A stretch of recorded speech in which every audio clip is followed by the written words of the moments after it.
கர்த்தருக்குள் பிரியமானவர்களே, April 12 எலஞ்சி white அம்மையார் அவர்களுடைய மாரநாதா புத்தகம், பக்கம் 203.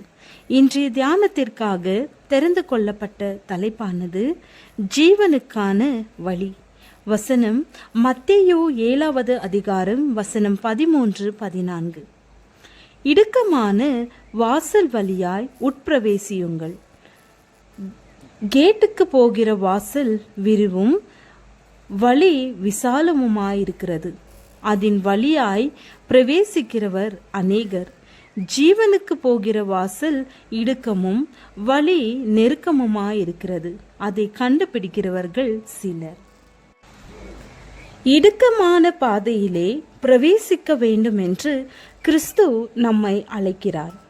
அந்த பாதையிலே நாம் எடுத்து வைக்கும் ஒவ்வொரு அடியும் தன்னலத்தை ஒருத்தல் என்பதாகும். நித்திய சத்தியம் என்ற தலைமேடையிலே நிற்க வேண்டும் என்று அவர் நம்மை அழைக்கிறார். போராட வேண்டும்.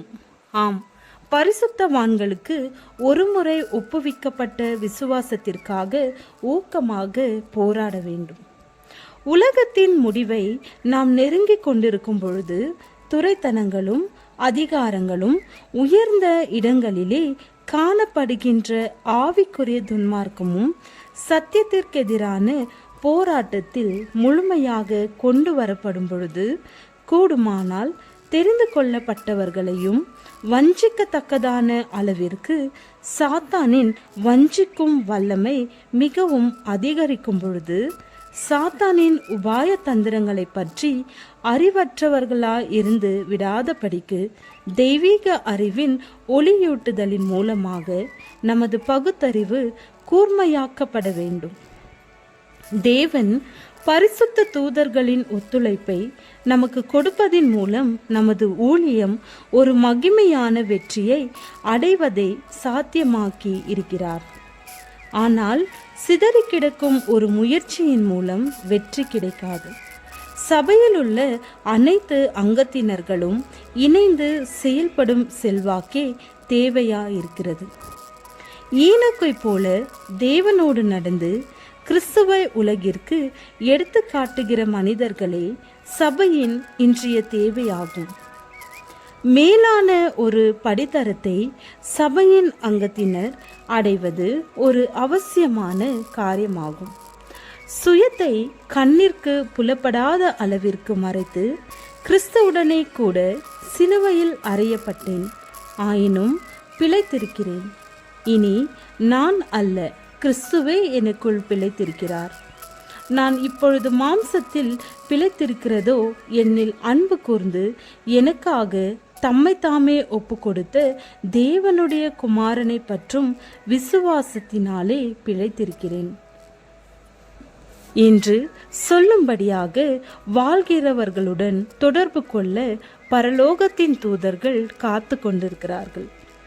சபையின் வெளிச்சம் உலகத்திற்கு தெளிவான ஒளிர்கதிர்களால் பளிச்சென்று கொடுக்கப்படும் முன்னர் அது கூறப்பட்டபடியான ஆண்களாலும் பெண்களாலும் இணைந்து உருவாக்கப்பட்டதாயிருக்க வேண்டும். நீதியின் சூரியனை பற்றிய நமது கருத்துக்கள் சுயத்தை நாடி தேடுவதால் இருண்டு மங்கி கிடக்கின்றன.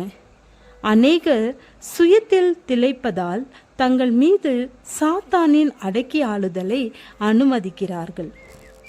இவ்வாறு கிறிஸ்து மறுபடியும் புதிதாக சிலுவையில் அறையப்படுகிறார். பரலோக ராஜ்யத்தை ஆளுகின்ற பிரமாணங்களுக்கு உண்மையா இருக்கிறார்களா அல்லது உண்மையற்றவர்களாக இருக்கிறார்களா என்பதை அவர் காணத்தக்கதாக அனைவரும் சோதிக்கப்பட்டு புடமிடப்பட வேண்டும் என்பது தேவனுடைய நோக்கமாகும். இறுதி வரை சாத்தான் தன்னை ஒரு பொய்யனாகவும் ஒரு குற்றம் சாட்டுகிறவனாகவும் ஒரு கொலைக்காரனாகவும் வெளிப்படுத்த தேவன் அனுமதிக்கிறார். இவ்வாறு தமது மக்களின் இறுதி வெற்றியானது மிகவும் குறிப்பிடத்தக்கதாகவும் மிகவும் மகிமை பொருந்தியதாகவும் நிறைவானதாகவும் முழுமை பெற்றதாகவும் அமைக்கப்படுகிறது. ஜெபம். தேவன் தாமே நம் ஒவ்வொருவருக்கும் இயேசுவை போல் வாழ உதவி செய்வாராக. ஆமென்.